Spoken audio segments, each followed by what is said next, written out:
नवरात्रि के समय इन 8 चीजों का करें। दान धन की नहीं होगी कमी, माता लक्ष्मी कर देंगी आपको माला माल। नवरात्रि में दान पुण्य को बेहद शुभ और लाभकारी माना गया है। दान पुण्य करते समय इस बात का ज्ञान होना भी अत्यंत आवश्यक है कि हमें किन चीजों का दान करना चाहिए और किन वस्तुओं का दान बिल्कुल भी नहीं कर चाहिए। आज हम इससे जुड़ी जानकारी आपके लिए लेकर आए हैं। सनातन धर्म में नवरात्रि के पर्व का खास महत्व होता है। हिंदू पंचांग के अनुसार अभी चैत्र नवरात्रि चल रहे हैं। नवरात्रि के समापन से पूर्व मां दुर्गा की कृपा पाने के लिए कुछ चीजों का अवश्य दान करना चाहिए। धार्मिक मान्यताओं के अनुसार माता रानी जिस भक्त पर अपनी कृपा बरसाती है, उसके जीवन में आ रहे सभी कष्ट दूर होते हैं। चैत्र नवरात्रि काल में देवी दुर्गा की शक्तियों की आराधना के यह 9 दिन परम मंगलकारी माने जाते हैं। जानकारी के लिए बता दें कि ज्योतिष शास्त्र में नवरात्रि के दौरान करने वाली कुछ ऐसी चीजों का दान बताया गया है जिनको अगर आप नवरात्रि के इन शुभ दिनों में करते हैं तो न सिर्फ इससे आपके ऊपर देवी की अपार कृपा बरसेगी, बल्कि भाग्य भी आपका चमक उठेगा। तो आज हम आपको ऐसी ही चीजों के बारे में बताने जा रहे हैं जिनका दान करने वाले व्यक्ति का यानी आपका भाग्य उजागर हो जाता है।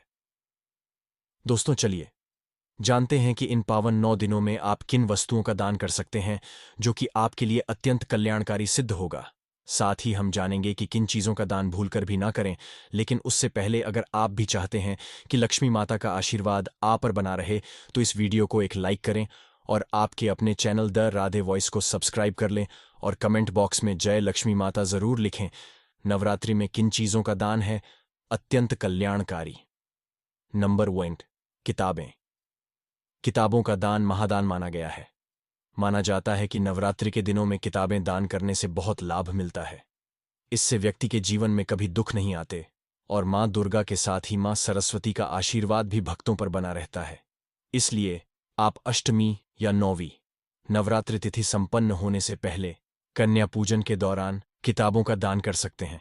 इसके अलावा नवरात्रि पर कन्याओं को खिलौनों का दान करने से जीवन में खुशहाली बनी रहती है।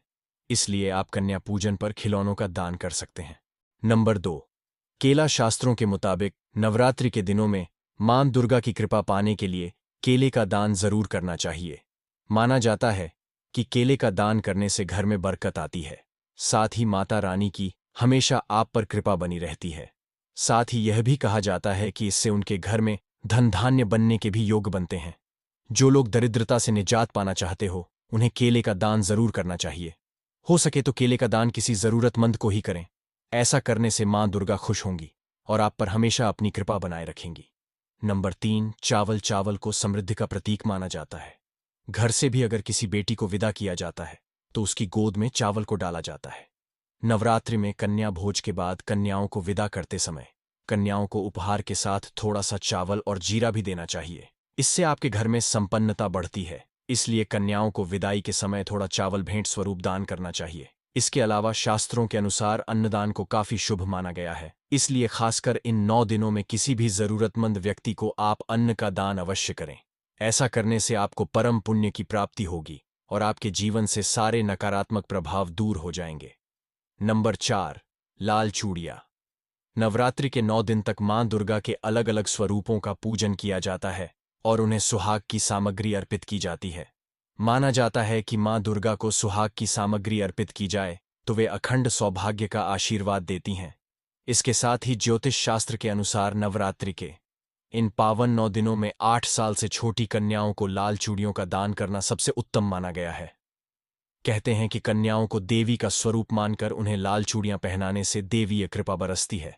शास्त्रों में वर्णित है कि जो लोग श्रद्धा भाव व प्रसन्न मन से कन्याओं को लाल चूड़ियां दान करते हैं उनके घर में हमेशा बरकत बनी रहती है और जीवन सुख समृद्धि से भरा रहता है।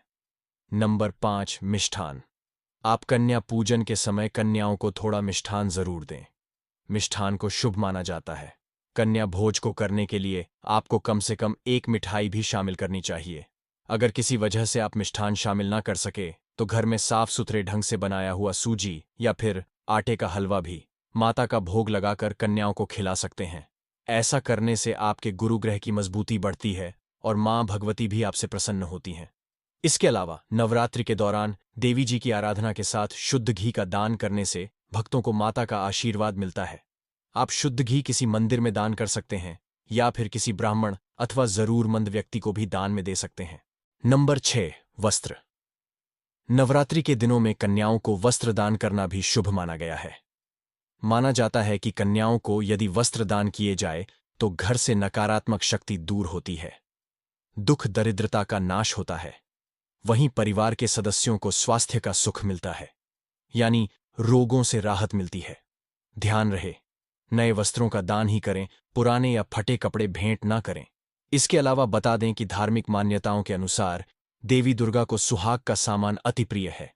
नवरात्रि के दौरान किसी भी एक दिन मेहंदी लाकर मां दुर्गा को अर्पित कर दें। साथ ही साथ मेहंदी साथ सुहागन स्त्रियों में दान करें। कहते हैं कि मेहंदी लगाकर स्त्रियां जितना प्रसन्न होंगी, देवी दुर्गा भी उतनी ही प्रसन्न होकर आप पर अपनी कृपा बरसाए। इसके अलावा मान्यता है कि मेहंदी का दान करने से धन धान्य के योग भी बनते हैं।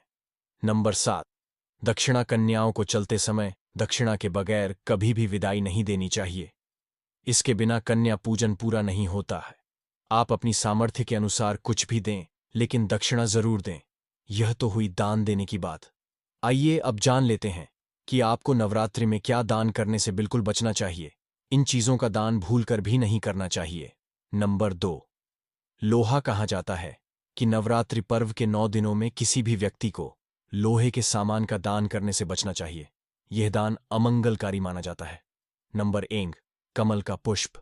नवरात्रि के दौरान कमल का पुष्प कभी भी किसी को दान नहीं करना चाहिए। ऐसी करना भी शुभ नहीं माना जाता है। दोस्तों, अगर आज की यह जानकारी आपको पसंद आई तो वीडियो को एक लाइक और आपके अपने चैनल द राधे वॉइस को सब्सक्राइब जरूर करें। राधे राधे।